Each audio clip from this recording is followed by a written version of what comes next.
Salut cher e-commerçant, j'espère que tu as la forme. Aujourd'hui, on va parler d'un sujet qui revient un petit peu. C'est vrai que de une, j'ai eu quelques questions autour de ce sujet et de deux, en plus, moi, ce sujet, cette question, je me la suis posée plusieurs fois. Combien faut-il investir en publicité pour être au niveau, c'est-à-dire est-ce que je n'investis pas trop par rapport aux résultats que je récolte et est-ce que je n'investis pas peu, pardon, pour est-ce que je ne bloque pas mon potentiel. Donc, alors moi j'ai posé la question à plusieurs e-commerçants que je connais, hein, vous savez, je fais partie d'une association e-com Provence qui réunit des e-commerçants de la région. D'ailleurs, je vous invite, si vous êtes dans la région, parce que ça aussi on me pose la question, on me demande si on peut se rencontrer et tout. Alors, je ne rencontre pas les abonnés pour l'instant, j'ai pas fait de rencontre abonnés, mais si vous êtes dans la région d'Aix-Marseille, je vous invite à vous inscrire à la page Facebook de e-com Provence, je vous mettrai le lien en description de la vidéo. Comme ça, ben, c'est l'occasion de me rencontrer et de rencontrer d'autres e-commerçants qui partagent le même métier que vous. Que toi. Alors, je vais y arriver à te tutoyer, hein, que toi. Ok. Donc, la question du jour, c'est combien de budget par rapport aux gens que je côtoie, combien eux investissent. Alors, il y a un petit peu de tout, en fait.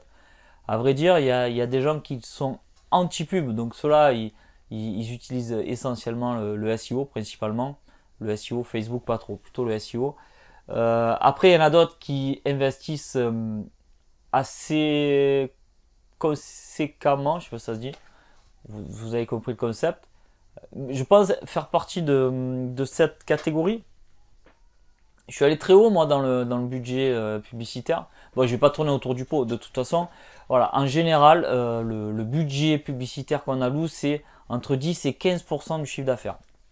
Alors, à ça, il faut prendre en compte la marge que vous faites. Moi, je pars du principe que vous faites 50%.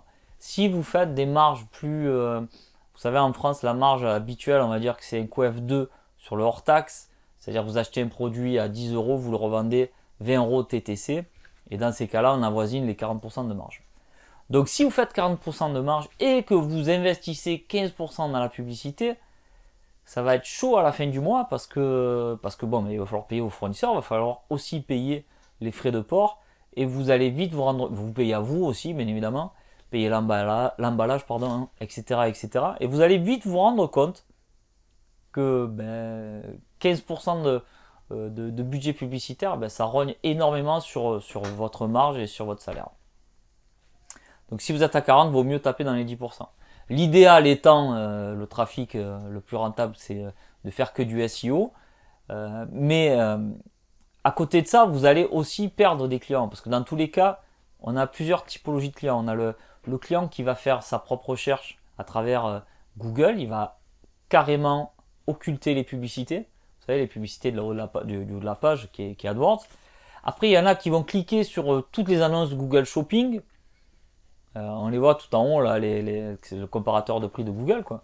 Donc, il y a plusieurs typologies de clients. Et si vous ne faites pas de la publicité, vous allez perdre cette catégorie de clients. Si vous ne faites pas, si par exemple, vous faites que de la publicité et que vous ne faites pas de SEO, vous allez perdre cette catégorie de clients. Je mets à côté la publicité Facebook. Alors, j'en parle souvent, hein, du trafic chaud, du trafic froid. Je pars du principe que quand on fait... Quand on cherche à être rentable, il vaut mieux se focaliser dans un premier temps sur le trafic chaud qui est Google AdWords, d'abord dans un premier temps Google Shopping et après Google AdWords.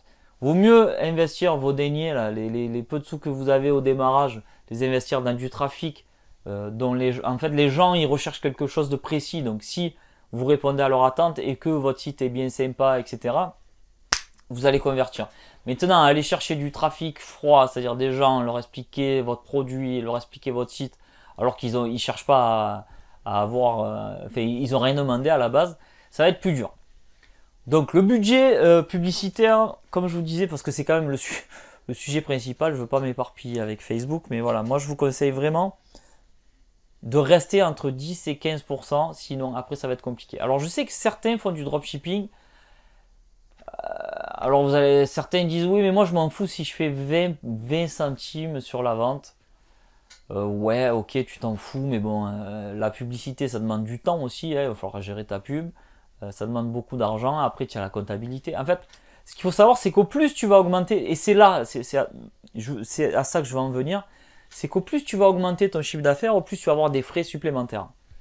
Et il faut arriver à trouver le juste équilibre entre je suis au seuil du budget investi, c'est-à-dire voilà, je suis allé tester, moi je sais que je suis allé tester au-delà des 13% et j'ai vu que ma boîte, ça commençait en termes de trésor, c'était un petit peu compliqué, au-dessus de 13%. J'ai vu aussi qu'en baissant mon budget publicitaire à 10%, alors oui, on était rentable, mais je commençais à avoir du mal à payer un petit peu tout le monde. Donc moi j'ai trouvé mon équilibre, il est à peu près à 13-14% max de budget, de budget publicitaire, pardon. Donc voilà, c'est un petit peu, et je fais le tour aussi et je vois que c'est à peu près le standard. Voilà, le standard en prenant en compte bien évidemment que moi je paye mes frais de port, que je paye mes emballages, que je paye mes employés, que je paye les frais de livraison, etc.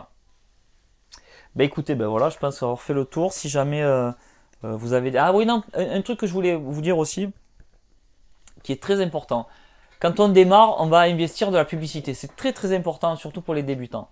Quand vous démarrez, vous allez investir de la pub et vous n'allez pas avoir des résultats instantanés. Alors c'est vrai que quand on fait du Google Shopping, on peut faire des ventes en instantané, mais c'est pas aussi simple. Moi, de mon expérience, j'ai ouvert plusieurs sites, hein, vous le savez. Ce que je vois, c'est que on a les retombées de la pub, on va dire aux alentours des 3 mois. C'est-à-dire vous allez investir le premier mois en publicité. Alors bien évidemment, vous allez faire des ventes, hein, c'est pas ce que je dis. Mais le vrai roulement va se faire au bout de 3 mois.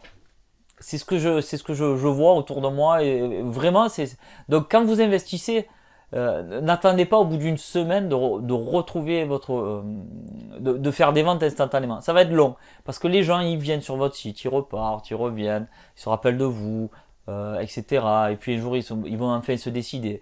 Et en fait c'est un cycle tout ça. Et moi je me dis que voilà, les 1000 euros que vous avez investis aujourd'hui, ce mois-ci, peut-être 1000, 2000, 3000 plus, ça on s'en fout, vous avez compris le concept. Vous allez les retrouver dans 3 mois. Donc ne soyez pas hyper pressé en disant non mais moi j'ai investi 10 euros, j'ai fait aucune vente. Et oui, tout ça est long à se mettre en place. Surtout quand vous êtes au début, c'est aussi à ça que je voulais en venir. C'est que quand vous êtes au début, votre site est tout récent. Alors pour vous, peut-être c'est le plus beau site du monde, mais vous n'avez pas l'expérience encore de la conversion. Les clients quand ils arrivent, il y a un petit problème parce qu'ils sentent que le site est récent. Vous n'avez pas l'expérience, vous n'avez pas le petit truc qui va faire que ça va rassurer le client. Et ça s'apprend, bien sûr, ça s'apprend avec l'expérience. Ça s'apprend pour faire ça, moi j'ai créé une formation qui s'appelle le pot-au-feu de la conversion qui peut vous aider à réassurer vos clients. Donc si vous voulez aller plus vite, il y a cette formation. Mais aussi, quand je vous dis ça s'apprend avec l'expérience, moi c'est comme ça que je l'ai appris. C'est au fil du temps, on sait, on voit ce qui marche, on voit ce qui marche pas.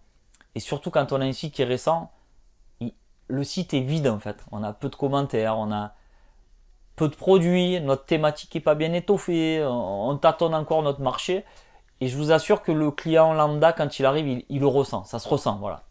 Donc ça s'acquérera avec l'expérience. Comme je vous dis, si vous voulez accélérer un petit peu le concept, ben, allez voir, je vous mettrai le lien de la formation sur le pot-au-feu de la conversion. Donc tout à fait normal que les pubs ne marchent pas au début, vous inquiétez pas. Ça prend son temps, je vous dis comptez à peu près 3 mois. Voilà, c'est tout ce que je voulais voir avec vous aujourd'hui. J'espère que ça répond à des attentes. Si pour vous, j'ai pas été clair sur certains points, n'hésitez pas, vous me laissez vos questions en commentaire. Je me ferai un plaisir d'y répondre. Et si, c'est rare hein, que je fasse ça, mais si cette vidéo vous a plu, ben, un petit like, ça fait toujours plaisir de voir quand on a des likes. Ces derniers temps, je vois que vous êtes plus actifs sur les likes, ça me fait plaisir. Ça flatte l'ego un petit peu, on va dire. Et je pense aussi que les vidéos remontent plus facilement sur YouTube. Voilà, je crois que j'ai fait le tour. Sur ce, je vous souhaite de bonnes ventes. Je vous dis à bientôt. Bye bye.